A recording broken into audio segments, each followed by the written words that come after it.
HMB function hall आपके खुशियों की जगह। बीजापुर में मंगनी, शादी, अकीका जैसे खुशियों के प्रोग्राम्स के लिए पार्किंग की विशाल जगह और आलीशान हॉल में रहने खाने के सारे इंतजाम। HMB function hall, Ganesh Nagar, Bengaluru bypass road, Maruti and Toyota showroom, back side, Bijapur. Booking शुरू हो चुकी है। स्वागत है आपका बी न्यूज नेशन में। मैं हूं आबिद हुसैन शेख। बीजापुर में बड़ा आंदोलन, जनता बोली हमें पूरा सरकारी मेडिकल कॉलेज चाहिए, प्राइवेट नहीं। बीजापुर में लोगों ने जोरदार प्रदर्शन करते हुए सरकार से साफ मांग की है कि जिले में पूरी तरह से सरकारी खर्च पर मेडिकल कॉलेज खोला जाए। जनता ने चेतावनी दी है कि किसी भी हाल में प्राइवेट या PPP public private partnership model को बर्दाश्त नहीं किया जाएगा। प्रदर्शनकारियों का कहना है कि जिला हॉस्पिटल और मेडिकल कॉलेज गरीब, किसान और मजदूरों का सहारा है। अगर इसे प्राइवेट वालों को सौंपा गया तो इलाज महंगा हो जाएगा और गरीब लोग हॉस्पिटल से दूर हो जाएंगे। राज्य के कई जिलों में प्राइवेटाइजेशन की कोशिश हो रही है, जिसका कड़ा विरोध जरूरी है और किया जा रहा है। जनता की प्रमुख मांगे हैं कि बीजापुर में केवल सिर्फ और सिर्फ सरकारी मेडिकल कॉलेज स्थापित हो, जिला हॉस्पिटल को प्राइवेट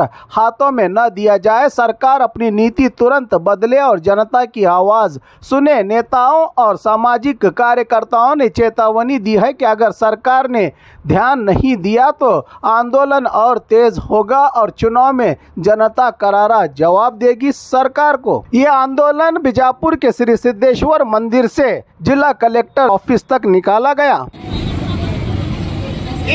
DK ಶಿವಕುಮಾರ್ ಅವರೇ, ನೀವು ರೈತರ ಮ್ಯಾಗ ಬಹಳ ಒಂದು ದಬ್ಬಾಳಿಕೆ ನಡೆಸಿರಿ.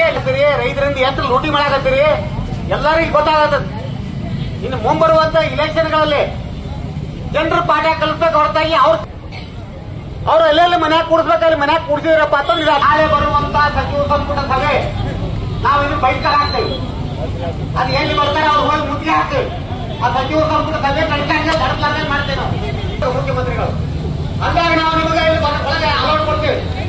ಹೌದಲ್ರಿ?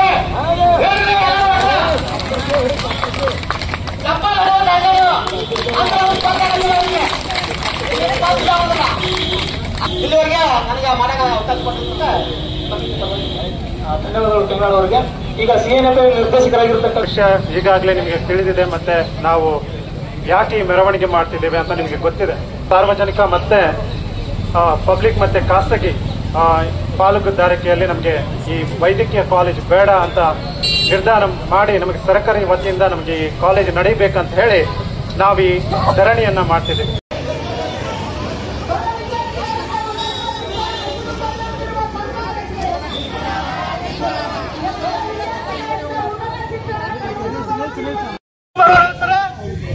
ಇವ್ರ ಕಷ್ಟ ನಷ್ಟ ಗೊತ್ತಿದೆ ಅಂತ ಇವ್ರ ಕಷ್ಟ ನಷ್ಟ ಗೊತ್ತಿದ್ದಿದ್ರೆ ಯಾಕೆ ಪ್ರೈವೇಟ್ ಕಾಲೇಜ್ ಆಗ್ತಿತ್ತು? ಈ ಪ್ರಶ್ನೆ ನಾವು ಮಾಡಬೇಕಾಗುತ್ತೆ ಸ್ನೇಹಿತರೆ. ಇದು ಇವತ್ತು ನಮ್ಮ ಜಿಲ್ಲೆಯ ಬೇಡಿಕೆ ಆಗಿ ಉಳಿದಿಲ್ಲ, ಅದು ಇಡೀ ಜಿಲ್ಲೆಯ ಭಾವನೆಯಾಗಿ ಪರಿವರ್ತನೆಗೊಂಡರೆ ಯಾವ ಕಾರಣಕ್ಕೂ ಕೂಡ ನಾವು ಪ್ರೈವೇಟ್ ಕಾಲೇಜ್ ಆಗೋದಕ್ಕೆ ಬಿಡೋದಿಲ್ಲ. ಇಲ್ಲಿ ಎಲ್ಲರಿಗೂ ನಮಸ್ಕಾರ. ಬಿಜಾಪುರ ಜಿಲ್ಲೆಯಲ್ಲಿ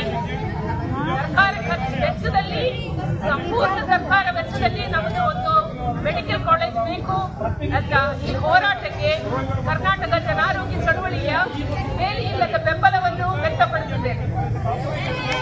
ಸ್ನೇಹಿತರೆ, ಇದು ಕೇವಲ ಒಂದು ಜಿಲ್ಲೆಯ ವಿಷಯವಲ್ಲ, ಇದು ಕಾಲೇಜಿನ ಮಾತ್ರ ವಿಷಯವಲ್ಲ, ಇದು ನಮ್ಮ ಹಕ್ಕುಗಳ ವಿಷಯ, ಇದು ನಮ್ಮ ಹಕ್ಕುಗಳ ವಿಷಯ, ಇದು ನಮ್ಮ ಆರೋಗ್ಯ ಭದ್ರತೆ, ಇದು ನಮ್ಮ ಮಕ್ಕಳ ಭವಿಷ್ಯ. ಇದು ನಮಗೆ ಇದೆ. ಏನು PPP ಮಾದರಿಯ ವೈಫಲ್ಯಗಳ ಇತಿಹಾಸ ಇಲ್ಲಿ ಇದೆ. ರಾಯಚೂರಿನ ಒಬ್ಬಕ್ ಆಸ್ಪತ್ರೆಯನ್ನ ಅಪೋಲೋ ಗ್ರೂಪ್ಗೆ PPP ಅಡಿಯಲ್ಲಿ ಹಸ್ತಾಂತರ ಮಾಡಿದರು. ಆದರೆ 2011-12 ವೇಳೆಗೆ ಅವರು ಬಿಟ್ಟೋದಾಗ ನಿಲ್ಲಿಸ್ತೇನೆ. ಒಂದು, ಬಿಜಾಪುರದಲ್ಲಿ ನಮಗೆ ಸಂಪೂರ್ಣ ಸರ್ಕಾರಿ ಖರ್ಚಿನಲ್ಲಿ ಒಂದು ವೈದ್ಯಕೀಯ ಮೆಡಿಕಲ್ ಕಾಲೇಜ್ ಬೇಕು, ನಂಬರ್ 1. 2, ನಮ್ಮ ಬಿಜಾಪುರ ಜಿಲ್ಲೆಯ ಜಿಲ್ಲಾ ಆಸ್ಪತ್ರೆಯು ನಮ್ಮ ಜನರ ಕೈಯಲ್ಲೇ ಇರಬೇಕು, ಅದು ಖಾಸಗಿಗೆ ಹಸ್ತಾಂತರ ಮಾಡಂಗಿಲ್ಲ.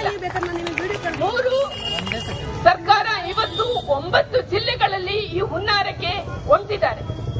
9 ಜಿಲ್ಲೆಗಳಲ್ಲಿ ಇವತ್ತು ಸರ್ಕಾರಿ ಮೆಡಿಕಲ್ ಕಾಲೇಜುಗಳನ್ನ ತರದೆ PPP ಮೆಡಿಕಲ್ ಕಾಲೇಜ್ ಅನ್ನ ತಂದು ಜಿಲ್ಲಾ ಆಸ್ಪತ್ರೆಗಳನ್ನ ಅವರಿಗೆ ಹಸ್ತಾಂತರಿಸಲಿಕ್ಕಿದೆ. ಇದನ್ನ ನಾವು ವಿರೋಧಿಸುತ್ತೇವೆ. ಈ ಮೂರೇ ಮೂರು ಹಕ್ಕುತಾಯಿಗಳನ್ನ ನಾನು ಒತ್ತಿ ಹೇಳುತ್ತಾ ನನ್ನ ಮಾತುಗಳನ್ನ ನಿಲ್ಲಿಸುತ್ತೇನೆ. ನಾವು ಸಾರ್ವತ್ರಿಕ ಆರೋಗ್ಯ ಆಂದೋಲನ ಕರ್ನಾಟಕದಿಂದ ಬೇರೆ ಬೇರೆ ಜಿಲ್ಲೆಗಳಲ್ಲಿ ಒಂದು 10-15 ಜಿಲ್ಲೆಗಳಿಂದ ನಾವು ಇವತ್ತು ಈ ಹೋರಾಟವನ್ನ ಬೆಂಬಲಿಸಿ ಬಂದಿದ್ದೇವೆ. ಬಹಳ ಮುಖ್ಯವಾಗಿ ಈಗಾಗಲೇ ಹಿಂದೆ ಮಾತಾಡಿರ್ತಕ್ಕಂಥ ಮೇಡಮ್ ಹೇಳಿದ್ದಾರೆ, 9 ಜಿಲ್ಲೆಗಳಲ್ಲ 11 ಜಿಲ್ಲೆಗಳು ಮೇಡಮ್. 11 ಜಿಲ್ಲೆಗಳನ್ನ ಇವತ್ತು PPP ಮಾಡಕ್ ಹೋಗ್ತಾ ಇದೆ. ಈ ಸರ್ಕಾರಕ್ಕೆ ಬೇಸ್ ಏನಂದ್ರೆ ನೀತಿ ಆಯೋಗದ ನೀತಿ ಆಯೋಗದ ರಿಪೋರ್ಟ್ ಹೇಳ್ತಾ ಇದೆ ಅಂತೆ. ಹಾಗಾಗಿ ಇವರು ಖಾಸಗೀಕರಣ ಮಾಡಕ್ ಹೋಗ್ತಾ ಇದ್ದಾರೆ. ಅಲ್ಲ ರೀ, ಸರ್ಕಾರಕ್ಕೆ ನಡೆಸಕ್ ಆಗದಿರ್ತಕ್ಕಂಥ ಆಸ್ಪತ್ರೆಗಳನ್ನ ಖಾಸಗಿ ಹೇಗೆ ನಡೆಸ್ತಾನೆ? ಈಗಾಗಲೇ ಹೇಳಿದ್ರು, ಒಬೆಕ್ ಆಸ್ಪತ್ರೆಯನ್ನ ಹಾಳು ಮಾಡಿದ್ದೆ ಖಾಸಗಿಯವರು, ಮತ್ತೆ ಅದನ್ನು ದುರಸ್ತಿ ಮಾಡಿದ ಸರ್ಕಾರ. ಅಂತ ಕೆಟ್ಟ ಮಾಡಲ್ ನಮ್ಮ ರಾಜ್ಯದಲ್ಲಿ ಇದ್ದಾಗ ಮತ್ತೆ ಖಾಸಗೀಕರಣ ಮಾಡ್ತೇವೆ ಅಂತ ಇವ್ರು ಹೋಗ್ತಾ ಇದ್ದಾರೆ. ಹಿಂದೆ ಬಿಜೆಪಿ ಅವರು 9 ಮಾಡ್ತೇವೆ ಖಾಸಗೀಕರಣ ಅಂತ ಹೋಗ್ತಾ ಇದ್ರು. ಇವ್ರು ಇನ್ನೊಂದೆರಡು ಸೇರಿಸ್ಕೊಂಡಿದ್ದಾರೆ, 11 ಮಾಡಕ್ ಹೋಗ್ತಾ ಇದ್ದಾರೆ. ನಾವು ದಾವಣಗೆರೆಯಲ್ಲಿ ಎಲ್ಲ ಇವತ್ತೇನ್ ನೀವು ಹೋರಾಟ ಸಮಿತಿ ಮಾಡ್ಕೊಂಡಿದ್ರೆ, ಇದೇ ತರ ನಾವು ಎಲ್ಲ ಪ್ರಗತಿಪರ ಸಂಘಟನೆಗಳು, ದಲಿತ ಸಂಘರ್ಷ ಸಮಿತಿ, ರೈತ ಸಂಘ, ಕಾರ್ಮಿಕ ಸಂಘಟನೆಗಳು 2 ಹೋರಾಟಗಳನ್ನ ನಾವು ಮಾಡಿದ್ದೀವಿ. ಕೋಲಾರ ಇವತ್ತು ನಾವು ಯಾಕೆ ಎತ್ತರಗೊಳ್ಳಬೇಕು ಅಂತ ಹೇಳಿದ್ರೆ, ಬರೇ ಇವರು ಹೇಳಿ ಸುಮ್ಮನಿಲ್ಲ. ಈ ಸರ್ಕಾರದವರು ಈ ಸಾರಿ ಕೋಲಾರ ಜಿಲ್ಲಾ ಆಸ್ಪತ್ರೆಯನ್ನ ಖಾಸಗೀಕರಣ ಒಪ್ಪಿಸ್ಲಿಕ್ಕೆ ಪಬ್ಲಿಕ್ ಪ್ರೈವೇಟ್ ಪಾರ್ಟ್ನರ್ಶಿಪ್ ಅಡಿಯಲ್ಲಿ ತರಲಿಕ್ಕೆ ಬಜೆಟ್ ಅಲ್ಲಿ ತೆಗೆದಿಟ್ಟಿದ್ದಾರೆ ದುಡ್ಡು. ಹಾಗಾಗಿ ಇವತ್ತು ನಾವು 11 ಜಿಲ್ಲೆಯಲ್ಲಿನೂ ಸಹ ಈ ಹೋರಾಟವನ್ನ ಕಟ್ಟಬೇಕಾಗಿದೆ, ನಾವು ವಿರೋಧಿಸಬೇಕಾಗಿದೆ. ಆದ್ರೆ ನಿಜವಾಗಲೂ ನಮಗೆ ಸರ್ಕಾರಿ ಮೆಡಿಕಲ್ ಕಾಲೇಜ್ ಬೇಕು. ಆದ್ರೆ ಯಾವನೋ ಕಾಶಿಯವನು ಬಂದು ಇದ್ದ ಅಂದ್ರೆ, ಇವತ್ತು ಉದಾಹರಣೆ ನಾನು ಓದ್ತಾ ಇದ್ದೆ ನಿಮ್ ಕರ್ಪತ್ರ, 149 ಎಕರೆ ಸರ್ಕಾರಿ ಭೂಮಿ ಅಂದ್ರೆ ಆಶ್ಚರ್ಯ ಅಲ್ವಾ? ಸರ್ಕಾರಿ ಭೂಮಿ ಇದೆ, ಕಟ್ಟಕ್ಕೆ ಏನ್ ಕೆಟ್ಟ ರೋಗ ಇವರಿಗೆ. ಇವತ್ತು ದಾವಣಗೆರೆಯಲ್ಲಿ ಚಿಗಟೇರಿ ಜಿಲ್ಲಾ ಆಸ್ಪತ್ರೆ ಅಂತ ಇದೆ. ಯಾಕೆ ಚಿಗಟೇರಿ ಅಂತ ಬಂತು ಗೊತ್ತಾ? 20 ಎಕರೆ ಚಿಗಟೇರಿ ಮುರುಗಪ್ಪ ಅನ್ನೋರು ಭೂಮಿ ಕೊಟ್ಟಿದ್ರು ಆ ಕಾಲದಲ್ಲಿ. 1.5 ಲಕ್ಷ ರೂಪಾಯಿ ದುಡ್ಡು ಕೊಟ್ಟು ಕಟ್ಟಿರ್ತಕ್ಕಂತ ಆಸ್ಪತ್ರೆ ಅಲ್ಲರಿ. ಇವತ್ತು ಒಂದು ಸ್ವಲ್ಪ ನನಗೆ ಶೀತ ಆಗಿದೆ ಅಂತ ಮೂಗು ಒಯ್ಕೊಳಕ್ಕಾಗುತ್ತಾ? ಸರ್ಕಾರಿ ಆಸ್ಪತ್ರೆಗಳಲ್ಲಿ ತೊಂದರೆಗಳಿದೆ, ಭ್ರಷ್ಟಾಚಾರ ಇದೆ, ಸ್ವಲ್ಪ ಎಲ್ಲ ವ್ಯತ್ಯಾಸ ಇದೆ ಅಂತ ಅದನ್ನ ಖಾಸಗಿ ಕೊಡಕ್ಕಾಗುತ್ತಾ? ಹಾಗಾದ್ರೆ ಸರ್ಕಾರದವರು ತಮ್ಮ ಮೂಗು ನೆಗಡಿ ಆಯ್ತಂತ ಕೊಯ್ಕೊಂತಾರ? ಇನ್ನೂ ಹಣ ಹೆಚ್ಚಿರ್ಬೇಕಲ್ವಾ ಇದಕ್ಕೆ? ಹಾಗಾಗಿ ಇವತ್ತು ವಿಜಯಪುರದಲ್ಲಿ ಏನ್ ಈ ಹೋರಾಟ ಶುರುವಾಗಿದೆ, ಮೊನ್ನೆ ಕೋಲಾರದಲ್ಲಿ ಶುರುವಾಗಿದೆ, ಅದ್ರ ಹಿಂದೆ ದಾವಣಗೆರೆಯಲ್ಲಿ ಶುರುವಾಗಿದೆ, ಇನ್ನು ಉಡುಪಿಯಲ್ಲಿ ಶುರುವಾಗಬೇಕಾಗಿದೆ. ಬೇರೆ ಬೇರೆ ಜಿಲ್ಲೆಗಳಲ್ಲಿ ನಾವೆಲ್ಲರೂ ಸಹ ಈ ಹೋರಾಟವನ್ನು ಮುಂದಕ್ಕೆ ಹೋಗೋಣ. ಅದ್ರ ಜೊತೆಗೆ ಇವತ್ತು ಲೈಂಗಿಕ ಅಲ್ಪಸಂಖ್ಯಾತ ಸಮುದಾಯದ 10-15 ಜಿಲ್ಲೆ ಈ ಹೋರಾಟಕ್ಕೆ ಬಂದು ಬೆಂಬಲ ಕೊಡ್ತಾ ಇದ್ದಾರೆ. ನಾವು ನಿಮ್ ಜೊತೆಗಿದ್ದೇವೆ. ಸಾರ್ವತ್ರಿಕ ಆರೋಗ್ಯ ಆಂದೋಲನ ಕರ್ನಾಟಕ ನಿರಂತರವಾಗಿ ನಿಮ್ ಜೊತೆಗಿರ್ತೇವೆ ಅಂತ ಹೇಳ್ತಾ ಅವಕಾಶಕ್ಕಾಗಿ ಧನ್ಯವಾದಗಳು. ಸರ್ಕಾರಿ ಮೆಡಿಕಲ್ ಕಾಲೇಜ್ ಪ್ರಾರಂಭಿಸಬೇಕಂತ ಹೇಳ್ಬಿಟ್ಟು ಏನು ಒಂದು ಸಿದ್ದೇಶ್ವರ ಗುಡಿಯಿಂದ ಬೃಹತ್ ಮೆರವಣಿಗೆ ಆಯಿತು. ಈ ಮೆರವಣಿಗೆಯಲ್ಲಿ ಭಾಗವಹಿಸಿರುವಂತಹ ಎಲ್ಲಾ ಸಂಘ ಸಂಸ್ಥೆಗಳ ಪದಾಧಿಕಾರಿಗೆ ಹಾಗೂ ಬೇರೆ ಬೇರೆ ಜಿಲ್ಲೆಗಳಿಂದ ಬಂದಿರುವಂತಹ ಈ ಹೋರಾಟವನ್ನು ಬೆಂಬಲಿಸಿರುವಂತಹ ಎಲ್ಲ ಜನಪ್ರತಿನಿಧಿಗಳೇ, ಇದೊಂದು ಸುದೀರ್ಘವಾದಂತಹ ಹೋರಾಟ. ನಾವೊಂದು ಸಮಿತಿನ ರಚನೆ ಮಾಡಿ ಪ್ರಾರಂಭ ಮಾಡಿದೀವಿ. ಈಗಾಗಲೇ ಈ ಜಿಲ್ಲೆಯ ಇನ್ಚಾರ್ಜ್ ಮಿನಿಸ್ಟರ್ MB ಪಾಟೀಲ್ ಅವರಿಗೆ ಮನವಿ ಪತ್ರ ಕೊಟ್ಟಿದ್ದೀವಿ ನಾವು. ಹಾಗೂ ಆರೋಗ್ಯ ಕನಕಪುರಿಗೆ ನೀವು ಸರ್ಕಾರಿ ಮೆಡಿಕಲ್ ಕಾಲೇಜ್ ತಗೊಂಡಿದ್ರಿ, ಅಲ್ಲಿ ಲ್ಯಾಂಡ್ ಖರೀದಿ ಮಾಡಲಿಕ್ಕೆ 85 ಕೋಟಿ ರೂಪಾಯಿ ಸರ್ಕಾರದಿಂದ ಸ್ಯಾಂಕ್ಷನ್ ಮಾಡಿದ್ರಿ. ಆದ್ರೆ ಕಳೆದ 76 ವರ್ಷಗಳಿಂದ ಒಂದು ಐತಿಹಾಸಿಕ ಜಿಲ್ಲೆಗೆ ನೀವು ಸರ್ಕಾರಿ ಮೆಡಿಕಲ್ ಕಾಲೇಜಿನ ಕೊಡ್ಲಿಕ್ಕೆ ಮೀನಾಮೇಷ ಎಣಿಸ್ತಾ ಇದ್ರಲ್ಲ, ನಿಮ್ಗೆ ಯಾವ ಧೋರಣೆ, ಮಲತಾಯಿ ಧೋರಣೆ? ನಾವು ನಮ್ಮ ಸಮಿತಿಯಿಂದ ಉಗ್ರವಾಗಿ ನಿಮ್ಮ ನಿಲುವನ್ನ ನಾವು ಖಂಡಿಸ್ತಾ ಇದ್ದೀವಿ. ಯಾವ ಕಾರಣಕ್ಕೂ ಕೂಡ ಇಲ್ಲಿ ಖಾಸಗಿ ವೈದ್ಯಕೀಯ ಕಾಲೇಜ್ ಬರುವುದನ್ನು ನಾವು ಬಿಡುವುದಿಲ್ಲ. ಇಲ್ಲಿರುವಂತ 150 ಎಕರೆ ಜಮೀನು, 1000 ಕೋಟಿ ರೂಪಾಯಿ ಬೆಲೆ ಬಾಳುವಂತ ಜಮೀನು, ಹಾಗೂ ಟ್ರಾಮಾ ಸೆಂಟರ್ ಇದೆ, MRI ಸ್ಕ್ಯಾನಿಂಗ್ ಸೆಂಟರ್ ಇದೆ, ತಾಯಿ ಮಕ್ಕಳ ಆಸ್ಪತ್ರೆ ಇದೆ, ಸುಸಜ್ಜಿತವಾದಂತಹ ಎಲ್ಲ ಬಿಲ್ಡಿಂಗ್ಗಳಿವೆ, ಸಂಪನ್ಮೂಲಗಳಿವೆ. ಇದನ್ನ ಸರ್ಕಾರಿ ಆಸ್ಪತ್ರೆ ಮಾಡೋದನ್ನ ಬಿಟ್ಟು ಖಾಸಗಿ ಮಾರಾಟ ಮಾಡ್ಲಿಕ್ಕೆ ಕೊಡ್ತಾ ಇದ್ರಲ್ಲ, ನಿಮಗೆ ನಾಚಿಕೆ ಆಗ್ಬೇಕಂತ ನಾನು ಹೇಳ್ತಾ ಇದ್ದೀನಿ. ಮುಖ್ಯಮಂತ್ರಿ ಉಪಮುಖ್ಯಮಂತ್ರಿ ಇದನ್ನ ಹೇಳ್ಬೇಕಾದ್ರೆ ಈ ಜಿಲ್ಲೆಯ ಜನಪ್ರತಿನಿಧಿಗಳು ಅಲ್ಲೇ ಇದ್ದಾರೆ, ಬಾಯಿ ಮುಚ್ಕೊಂಡು ಕೂತ್ಕೊಂಡಿದ್ದಾರೆ, ಒಬ್ಬರು ಕೂಡ ಮಾತಾಡಿಲ್ಲ. ಯುವ ಸಮಿತಿಯಿಂದ ನಿಮ್ಮ ಧೋರಣೆ ಇದೆ, ಆದ್ರೆ ಮುಂದಿನ ದಿನಗಳಲ್ಲಿ ನೀವು ಬಾಯಿ ಮುಚ್ಕೊಂಡು ಕೂತ್ಕೊಂಡ್ರೆ ಜನ ನಿಮ್ಮ ಬಾಯಿ ತೆರೆಸ್ತಾರೆ, ಮುಂದಿನ ಚುನಾವಣೆಯಲ್ಲಿ ನಿಮಗೆ ದಾರಿ ತೋರಿಸ್ತಾರೆ. ಯಾಕಂದ್ರೆ ಇದು ಯಾವುದೇ ಒಬ್ಬ ವ್ಯಕ್ತಿಯ ವಿಷಯ ಅಲ್ಲ, ಒಂದು ಸಂಘ ಸಂಸ್ಥೆಯ ವಿಷಯ ಅಲ್ಲ, ಒಂದು ರಾಜಕೀಯ ಪಕ್ಷದ ವಿಷಯ ಅಲ್ಲ, ಇದು ಇಡೀ ಬಿಜಾಪುರ ಜಿಲ್ಲೆಯ ಜನತೆಯ ಸಮಸ್ಯೆ. ಸರ್ಕಾರಿ ಆಸ್ಪತ್ರೆಗೆ ಬರೋರು ಯಾರು ಬರ್ತಾರೆ? ಅತ್ಯಂತ ಕಡು ಬಡವರು, ಬೇರೆ ಆಸ್ಪತ್ರೆಗೆ ಹೋಗ್ಲಿಕ್ಕೆ ಸಾಧ್ಯ ಇರಲಾರ್ದಂತ ರೈತರು, ಕಾರ್ಮಿಕರು, ಕೂಲಿಕಾರರು, ಬಡವರು ಸರ್ಕಾರಿ ಆಸ್ಪತ್ರೆಗೆ ಹೋಗ್ತಾರೆ. ನೀವು ಅಂತ ಆಸ್ಪತ್ರೆಯನ್ನ ಖಾಸಗಿ ಅವರಿಗೆ ಮಾರಾಟ ಮಾಡ್ಲಿಕ್ಕೆ ಕೊಡ್ತಾ ಇದ್ರಂದ್ರೆ ನೀವು ಯಾಕೆ ಪರವಾಗಿದ್ರಿ? ಇವತ್ತ ರಾಜ್ಯ ಸರ್ಕಾರ ಒಂದು ತೀರ್ಮಾನ ತಗೊಂಡಿದ್ದಾರೆ, ಎಲ್ಲ ಗವರ್ನಮೆಂಟ್ ಮೆಡಿಕಲ್ ಕಾಲೇಜ್ಗಳಲ್ಲಿ 15% NRI ಕೋಟ ತರ್ತಾ ಇದ್ದಾರೆ ಅವರು. ಅಂದ್ರೆ ನಾನ್ ರೆಸಿಡೆಂಟ್ ಇಂಡಿಯನ್ಸ್ ಸೀಟ್ಗಳನ್ನ ಮಾರಾಟ ಮಾಡ್ಕೊಳ್ತಾರೆ 1 ಕೋಟಿ 2 ಕೋಟಿ ರೂಪಾಯಿಗೆ. ಎಲ್ಲಿ? ಸರ್ಕಾರಿ ಮೆಡಿಕಲ್ ಕಾಲೇಜ್ಗಳು ಈಗಾಗಲೇ ಪ್ರಾರಂಭ ಮಾಡಿದ ಕಡೆಗಳಲ್ಲಿ. ಇವತ್ತು ನಾವು ಯಾವ ಕಾರಣಕ್ಕೂ ಕೂಡ ಬಿಜಾಪುರ ಜಿಲ್ಲೆಯಲ್ಲಿ ಪ್ರೈವೇಟ್ ಕಾಲೇಜನ್ನ ಮಾಡಲಿಕ್ಕೆ ನಾವು ಅನುಮತಿ ಕೊಡೋದಿಲ್ಲ. ಈ ಒಂದು ಪ್ರೈವೇಟ್ ಹಿಂದ್ಗಡೆ ಯಾರಿದ್ದಾರೆ? ಈ ದೇಶದ ಮೊನೋಪಲಿಗಳಿದ್ದಾರೆ, ಅಂಬಾನಿ ಅದಾನಿ ಇದ್ದಾರೆ, ಟಾಟಾ ಬಿರ್ಲಾ ಇದ್ದಾರೆ, ಎಲ್ಲ ಮಲ್ಟಿ ನ್ಯಾಷನಲ್ ಕಂಪನಿಗಳು ಆರೋಗ್ಯ ಇಲಾಖೆಯಲ್ಲಿ ಎಂಟರ್ ಆಗ್ತಾ ಇದ್ದಾರೆ. ಮೆಡಿಸಿನ್ ನಲ್ಲಿ ಅವರೇ ಇದ್ದಾರೆ, ಆರೋಗ್ಯ ಸೇವೆಗಳಲ್ಲಿ ಅವರೇ ಇದ್ದಾರೆ, ಆಸ್ಪತ್ರೆಗಳನ್ನ ಪ್ರಾರಂಭ ಮಾಡೋದ್ರಲ್ಲಿ ಅವರೇ ಇದ್ದಾರೆ. ಇದಕ್ಕೆ ನೀವು ಬಲಿಯಾದ್ರೆ, ನೀವು ಜನಗಳ ಹಿತಾಸಕ್ತಿನ ಬಲಿ ಕೊಟ್ಟು ಕೇವಲ ದುಡ್ಡಿಗೋಸ್ಕರ ಸಾವಿರಾರು ರೂಪಾಯಿ ಕೋಟಿ ಪ್ರಾಪರ್ಟಿನ ನುಂಗಲಿಕ್ಕೆ ಪ್ರಯತ್ನ ಮಾಡಿದ್ರೆ ನಾವು ಯಾರ ಕಾರಣಕ್ಕೂ ಇದನ್ನು ಒಪ್ಪೋದಿಲ್ಲ. ಇದು ಬರೀ ಸಾಂಕೇತಿಕ ಹೋರಾಟ. ಇವತ್ತು ಸ್ನೇಹಿತರೆ, ಇವತ್ತು ಹೋರಾಟ ಪ್ರಾರಂಭ ಆಗಿದೆ, ಇದು ಅಂತ್ಯ ಅಲ್ಲ. ಯಾರಾದರೂ ರಾಜಕಾರಣಿಗಳು ಅಂದ್ಕೊಂಡಿದ್ರೆ ಇದು ಅಂತ್ಯ ಅಲ್ಲ, ಇದು ಪ್ರಾರಂಭ. ಇವತ್ತಿನಿಂದ ಸ್ಟಾರ್ಟ್ ಆಯ್ತು ನಮ್ಮ ಹೋರಾಟ, ನಿಜವಾದ ಹೋರಾಟ. ಇನ್ನು ಮುಂದೆ ಹಂತ ಹಂತವಾಗಿ ಹೋರಾಟ ಸ್ಟಾರ್ಟ್ ಆಗ್ತದೆ. ಉತ್ತರ ಕೊಡ್ಲಿ ಎಲ್ಲ ಜನಪ್ರತಿನಿಧಿಗಳು. ಈ ಹೋರಾಟ ಸಮಿತಿಯ ಮುಂದಿನ ಹೋರಾಟ ಎಂದು ತೋರ್ತೀವಿ ನಾವು. ದಂಡಿ ಸತ್ಯಾಗ್ರಹ, ಬಿಜಾಪುರ ಬಂದ್ಗೆ ಹೋಗಬೇಕಾಗ್ತದೆ. ಅಂತಿಮವಾಗಿ ಅಲ್ಲಿವರೆಗೆ ನೀವು ಉತ್ತರ ಕೊಡಬೇಕಾಗ್ತದೆ. ನೀವು ಯಾರು ಪರವಾಗಿದ್ದೀರಿ? ಪ್ರತಿಯೊಬ್ಬ MLA MP ಹೇಳ್ಬೇಕು, ಮಿನಿಸ್ಟರ್ ಹೇಳ್ಬೇಕು. ನೀವು ಖಾಸಗಿ ಕಾಲೇಜ್ ಪರವಾಗಿದ್ದೀರಾ, ಗವರ್ಮೆಂಟ್ ಮೆಡಿಕಲ್ ಕಾಲೇಜ್ ಪರವಾಗಿದ್ದೀರಾ? ನಿಮ್ಮ ನಿಲುವನ್ನ ಸ್ಪಷ್ಟವಾಗಿ ಹೇಳಿ. ನೀವು ಬಡವರ ಪರವಾಗಿದ್ದೀರಾ, ಶ್ರೀಮಂತರ ಪರವಾಗಿದ್ದೀರಾ? ಈ ಪ್ರಶ್ನೆಯನ್ನು ನಾವು ಕೇಳಬೇಕಾಗಿದೆ ಸ್ನೇಹಿತರೆ. ಇದಕ್ಕೆ ಹೋರಾಟ ಒಂದೇ ಅಸ್ತ್ರ, ಹೋರಾಟ ಬಿಟ್ಟರೆ ಬೇರೆ ಅಸ್ತ್ರ ಇಲ್ಲ. ನಮ್ಮ ಸಮಿತಿ ನಾವು ಹೋರಾಟದಲ್ಲಿ ನಂಬಿಕೆ ಇಟ್ಟಿದ್ದೀವಿ. ಇದು ಯಾವುದೇ ರಾಜಕೀಯ ಪಕ್ಷ ಅಲ್ಲ, ರಾಜಕೀಯ ಸಂಘಟನೆ ಅಲ್ಲ. ಓನ್ಲಿ ಮೆಡಿಕಲ್ ಕಾಲೇಜ್, ಸರ್ಕಾರಿ ಮೆಡಿಕಲ್ ಕಾಲೇಜ್ಗೋಸ್ಕರ ಪ್ರಾರಂಭ ಆಗಿರುವಂತಹ ಸಂಸ್ಥೆ ಇದು, ಹೋರಾಟ ಸಮಿತಿ. ಈ ಸಮಿತಿ ಮೆಡಿಕಲ್ ಕಾಲೇಜ್ ಪ್ರಾರಂಭ ಆಗುವವರೆಗೂ ಕೂಡ ಶ್ರಮಿಸುತ್ತೆ, ನಿಂತ್ಕೊಳ್ಳೋದಿಲ್ಲ, ಮುಂದಕ್ಕೆ ಹೋಗ್ತಾನೆ ಇರುತ್ತೆ.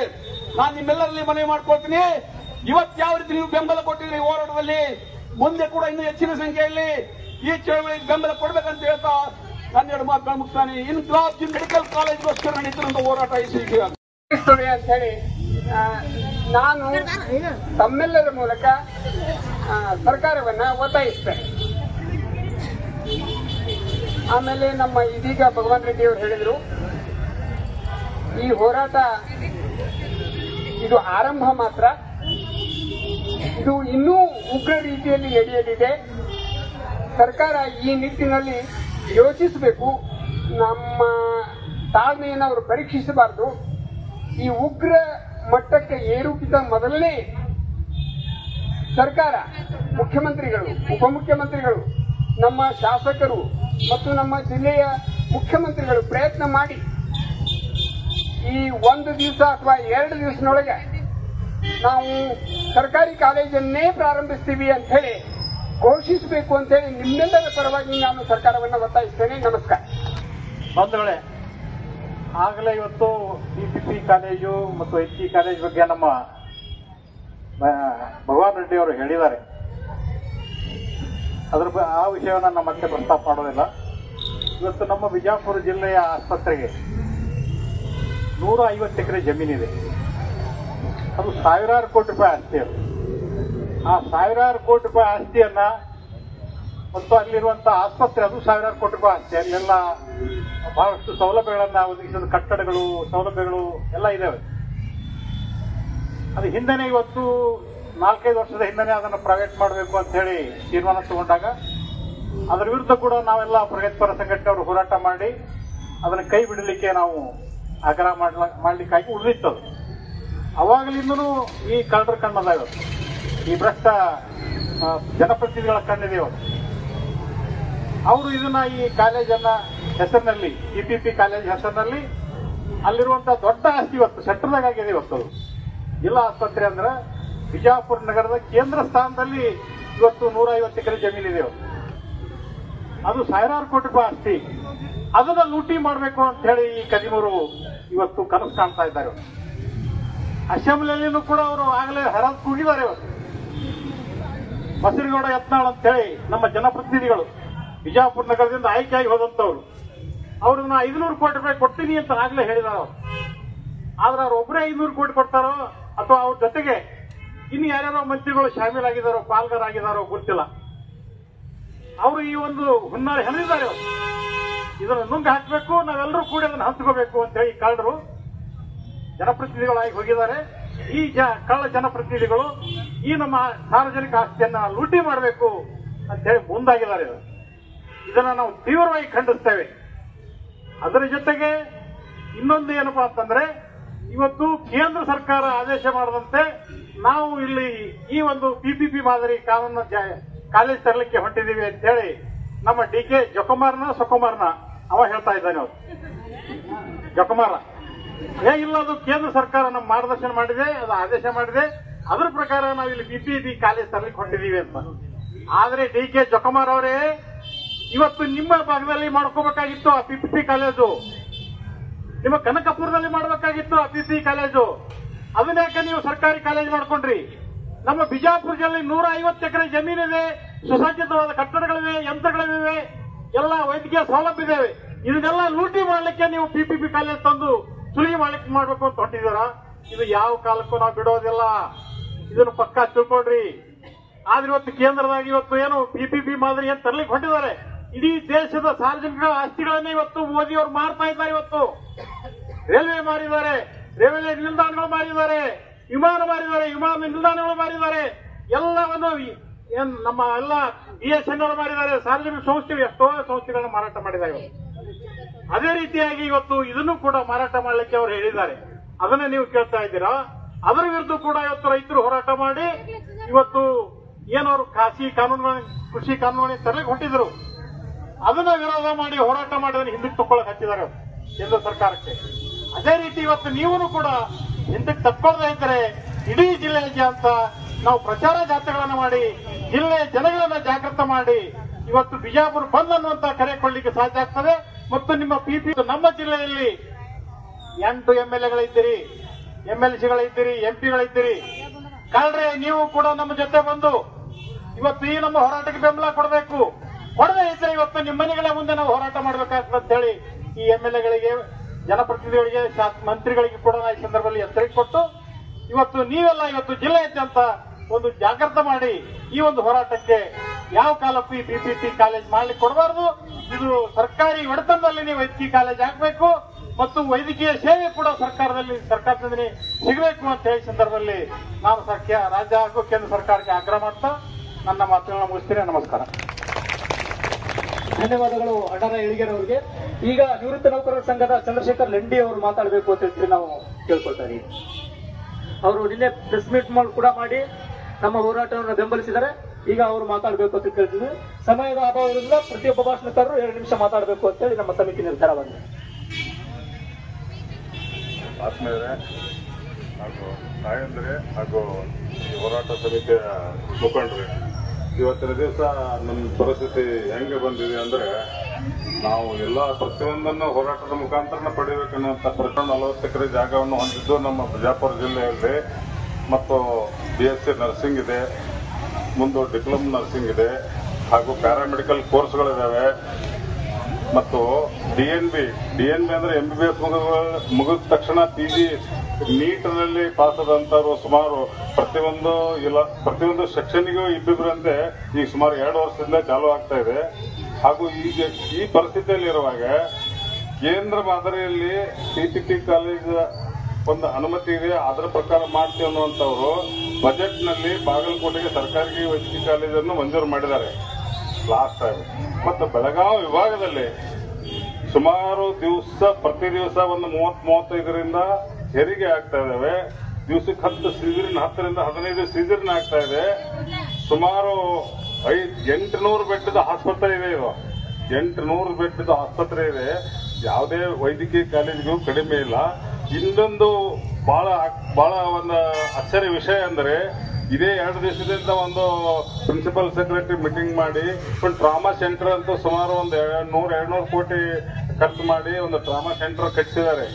ಅದಕ್ಕೆ 30 ಮಂದಿ ಸ್ಟಾಫ್ ಎದಕ್ಕೆ ಬೇಕು ಅನ್ನುವಂತ ಪ್ರಶ್ನೆ ನಿನ್ನೆ ಸಾಯಂಕಾಲ ಒಂದು ಮೀಟಿಂಗ್ ಮಾಡಿ ಅದಕ್ಕೆ ಅವಶ್ಯಕತೆ ಇದೆ ಅನ್ನುವಂತ ಮಾತನ್ನು ಮಾತಾಡಿದರೆ, ಇನ್ನು ಯಾಕಂದ್ರೆ ಈ ಸೌಲಭ್ಯಗಳನ್ನ ನೀವು ಯಾಕಂದ್ರೆ ಇವತ್ತು MBBS ನಿಮ್ಮ ಮಕ್ಕಳಿಗೆ ಸೀಟ್ ಸಿಕ್ತಂದ್ರೆ ನಿಮ್ಮ ಮನ್ಯಾಗ. और खबरों के लिए देखते रहिए बी न्यूज़ नेशन।